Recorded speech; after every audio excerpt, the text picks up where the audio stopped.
Hello guys, welcome to my new blog. So guys, আজকে আমরা যাচ্ছি বানিতলায়। ওখানে একটা বড় ফ্যাক্টরি আছে, ফ্যাক্টরি তোমাদের দেখাবো। আর ফ্যাক্টরিটা বন্ধ হয়ে গেছে কি কারণে সেটাও বলবো। আমরা সবাই মিলে যাচ্ছি ভিডিও শ্যুট করতে। আর দেখো সব দিয়ে যাচ্ছে, তোমাদের দেখাবো ফ্যাক্টরিটা কি জন্য বন্ধ হয়ে যায়। ফ্যাক্টরি তোমাদের দেখাবো, ভিডিওটা কেউ স্কিপ করবে না। গাইস, আমরা এখন সেখানে যাচ্ছি যেখানে ব্যাগ ফ্যাক্টরি, আর যেখানে আমাদের ফটো শট হবে সেখানেও যাচ্ছি বানিতলায়। গাইস, এবার ভাইটা জিজ্ঞেস করবো কি কারণে ফ্যাক্টরিটা বন্ধ হয়েছে। চলো তো আর জিজ্ঞেস করা যাক, কি কারণে ফ্যাক্টরি বন্ধ হয়েছে প্লিজ বলবে? ফ্যাক্টরি অ্যাকচুয়ালি বন্ধ হয়েছে। একটা লোক, সে খুব বড় লোক, তার বাড়ি কৌতলাতে। আচ্ছা।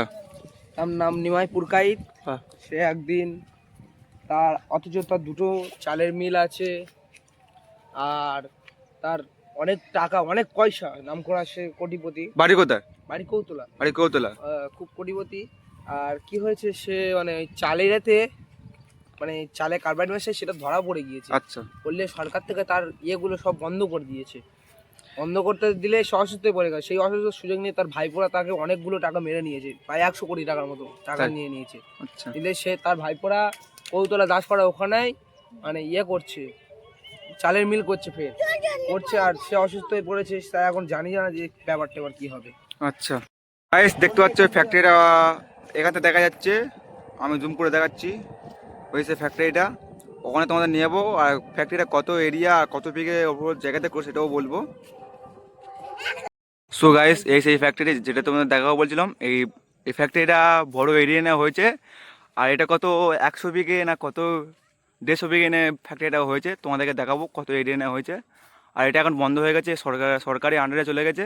কারণ যে ফ্যাক্টরিটা করে রেখেছিল সে এখন টাকা দিতে পারে না, তাই জন্য সরকারি আন্ডারে চলে গেছে।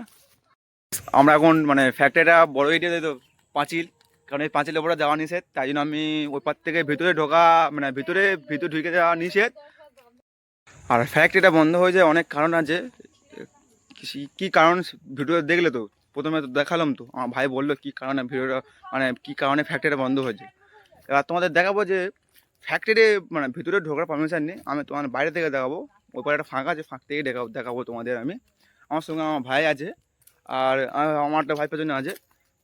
এখানে ভিতর ঢোকা পারমিশন নেই, পাঁচিল আছে, বড় বড় পাঁচিল, দু মানুষ করে পাঁচিল আছে। ফিরে এখানে ড্রেন আছে, যে তুমি এখানে ড্রেনে করে যাবে সেটাও পারবে না। তোমাদেরকে দেখাচ্ছি এখানে খুব ভালো ভিউ, কারণ এখানে ফাঁকা জায়গায় ফ্যাক্টরিটা হয়েছে। আর খুব ভালো জায়গা এটা, এইটাকে বানিতলা, ওই কোলটা বানিতলা বলে। এখানে এই জায়গাটার নাম কি জানি না আমি। গাইস, এরিয়া থেকে বুঝতে পারছো কতটা বড় নিয়ে করেছে। ওই সে দেখতে পাচ্ছ হলুদ মতন ঘরটা, অর্ধদি ওর ওপার থেকে রাস্তা, এপার থেকে রাস্তা নয়। কত কতটা বড় ফ্যাক্টরিটা করেছে তোমার সেটা দেখালাম। আর এটাকে বিয়ার ফ্যাক্টরি, আর বিয়ার ফ্যাক্টরি কেন বন্ধ হলো সেটাও বলছিলাম। আর এই ফ্যাক্টরিটা মিনিমাম 5 থেকে 6 বছর ধরে করতে, আরও বেশি বা কম নয়। কারণ আমি সেই ছোটোবেলা থেকে দেখে আসছি যে এই ফ্যাক্টরি তৈরি হচ্ছে। গাইস, ফ্যাক্টরি তো দেখালাম, ফ্যাক্টরি এত বড় এরিয়া না করছে, আর কি বলবো, এত বড় ধারণা বাইরে। আমি সত্যি বলছি, ফ্যাক্টরিটা আমি প্রথমবার দেখলাম, তাই জন্য ভিডিওটা করলাম। ভিডিওটা ভালো লাগলে লাইক করে সাবস্ক্রাইব করে দেবে। দেখা হচ্ছে নেক্সট ব্লগে।